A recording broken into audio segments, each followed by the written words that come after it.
मध्य प्रदेश के सीधी में कुछ दिनों पहले हुए बस हादसे में कई लोगों की जान चली गई थी।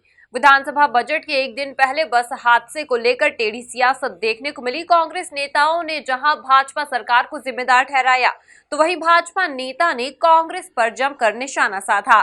देखिए ये खास रिपोर्ट।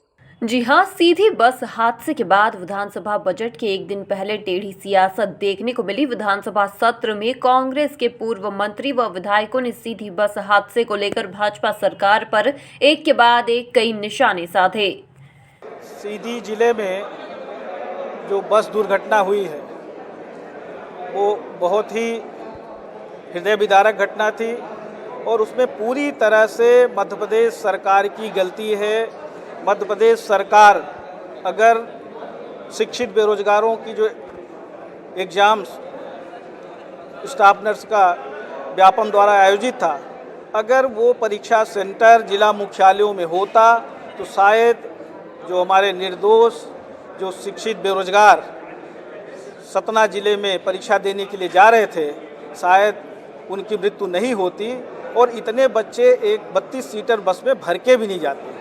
और ये 12 तारीख से 17 तारीख तक एक ही परीक्षा 5 दिन चली है। अलग अलग डेट में अलग अलग लोग जाकर वहाँ पे परीक्षा दिए हैं। ये सरकार की अदूरदर्शिता है और सरकार की गलत नीतियों की वजह से इस तरह की घटना घटी है। इसमें सरकार जवाब देने से बचने की कोशिश कर रही है। मेरा स्थगन प्रस्ताव लगा था और उसमें चर्चा अभी चल रही है। सदन के अंदर तो हमने मांग की है, आप लोगों के माध्यम से भी हम चाहते हैं कि सरकार दोषियों के खिलाफ गैर इरादतन हत्या का मामला दर्ज करे, क्योंकि जब ऑनलाइन एग्ज़ाम होता है तो क्या जिला मुख्यालय में ये परीक्षा आयोजित नहीं की जा सकती थी? इसके लिए पूरी तरह से सरकार दोषी है, संबंधित विभाग के मंत्री दोषी है। क्यों इस तरह का निर्णय लिया है? दूसरा, जो अभी तक कार्रवाई हुई है वो बहुत कम कार्रवाई हुई है। लीपापोती करने की कोशिश हो रही है। जिन लोगों के खिलाफ भी कार्रवाई की गई है वो हम समझते हैं कि बहुत कम है। संबंधित चाहे वो पुलिस विभाग के अधिकारी कर्मचारी हों, चाहे जिला प्रशासन के हों और चाहे राज्य शासन के हों, जो लोग भी जिम्मेदार हैं। 7 दिन तक अगर वहाँ राष्ट्रीय राजमार्ग जाम था, उसके लिए कौन जिम्मेदार था? और जिस दिन मंत्री जाते हैं, मुख्यमंत्री जाते हैं, घंटों में खुल जाता है, तो ये पहले क्यों नहीं खुल सकता था? क्या सीधी सिंगरौली जिले की जनता या रीवा संभाग की जनता या आम जनता के लिए सरकार की कोई नीति नहीं है? सरकार अपने आप को बचाने का प्रयास कर रही है और जो सरकार की तरफ से प्रावधान किया गया है वो बहुत कम है। 4 लाख पानी में डूबने से सामान्य मृत्यु में हमारा पटवारी तहसीलदार की रिपोर्ट पे ही मिल जाता है। 5 लाख अगर राज्य सरकार ने देने का प्रावधान किया है वो बहुत कम है और अलग से जो 4 लाख मिलने का है वो भी प्रावधान नहीं किया है। 2 लाख पीएम रिलीफ फंड से किया है, बहुत कम राशि की व्यवस्था की है। दूसरा, जो रोजगार की व्यवस्था, जो आश्रित परिवार हैं उनको रोजगार देना चाहिए, क्योंकि सारे शिक्षित बेरोजगार थे और सरकार द्वारा आयोजित परीक्षा का सेंटर गलत नीतियों की वजह से वहाँ परीक्षा देने जा रहे थे। इसलिए सरकार पूरी तरह से दोषी है। कई लोगों का घर तबाह हो गया, एक परिवार से 2-2 लोग, 4-4 लोगों की मृत्यु हुई है। इसके लिए पूरी तरह से सरकार जिम्मेदार है। एक तरफ मुख्यमंत्री जी को मच्छर काटता है तो उपयंत्री तत्काल निलंबित हो जाता है, डी के खिलाफ कार्रवाई हो जाती है और प्रदेश की जनता के ऊपर जान चली जाए, पर उसके लिए मध्य प्रदेश सरकार चिंतित नहीं है। ये गैर जिम्मेदाराना जो कार्रवाई किए हैं, सदन में चर्चा चल रही, मुझे पूरी अपेक्षा है कि सरकार इसमें ठोस निर्णय लेगी और भविष्य में सभी जिला मुख्यालयों में कोई भी परीक्षा हो, जिला मुख्यालयों में ही परीक्षा सेंटर आयोजित करने का प्रावधान करे। और दूसरा, जो परमिट्स वगैरह जारी होती है, ओवरलोडिंग की रेगुलर चेकिंग होनी चाहिए। अगर 61 लोग 32 सीटर में बैठ के जा रहे थे तो इसके लिए भी जिम्मेदार पूरी तरह से सरकार है।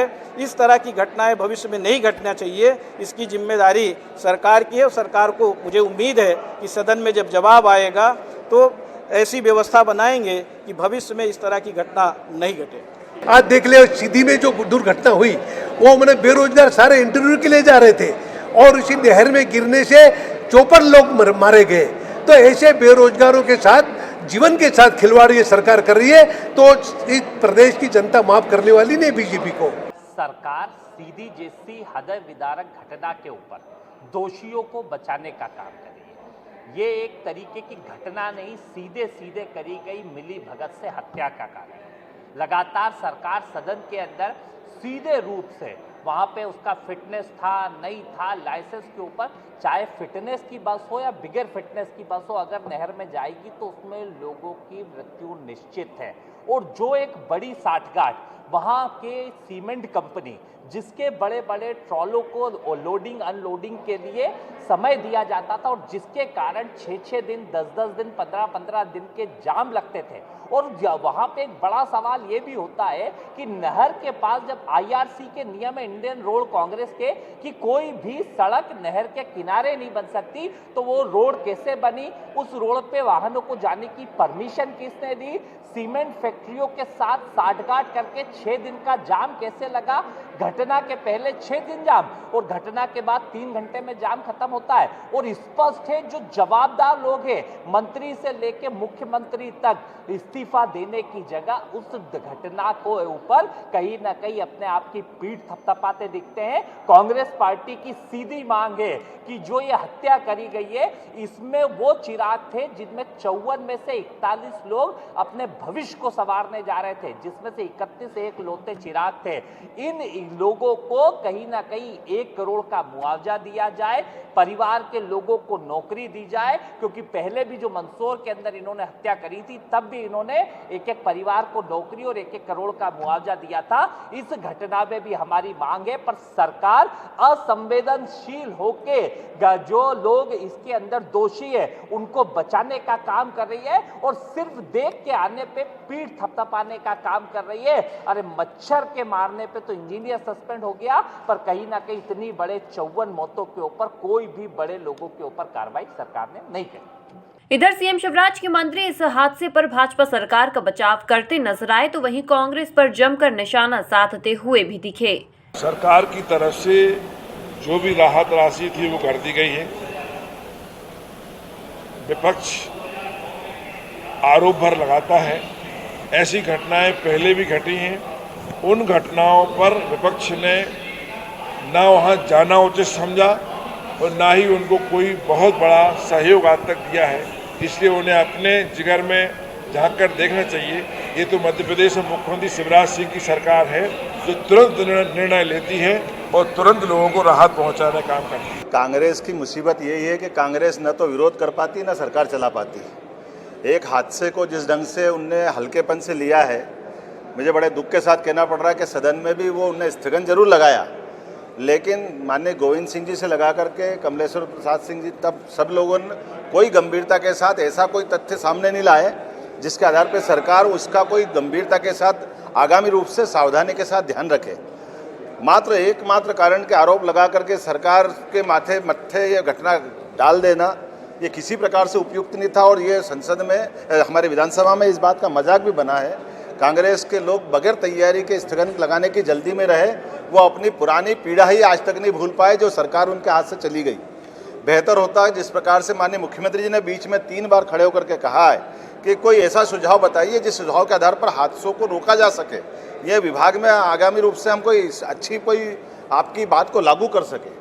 मैं आज भी आपके सबके माध्यम से दोबारा बोलना चाहता हूं कि ये हम सबका 8 करोड़ लोगों का बहुत महत्वपूर्ण सदन है। ऐसे में हम कोई भी स्थगन लगाएं, कोई प्रश्न करें, चर्चा में भाग लें तो विपक्ष गंभीरता के साथ आए, ज़्यादा अच्छा रहेगा। और ये हादसे हैं, इन हादसों को रोकने की दृष्टि से तो हम प्रयास करेंगे। वो तो परमात्मा के हाथ में, हादसा किसी के चाहने से नहीं होता। होना वाली घटना बहुत गलत थी, सबने निंदा की, इस बात पे मुख्यमंत्री बहुत गंभीर भी थे।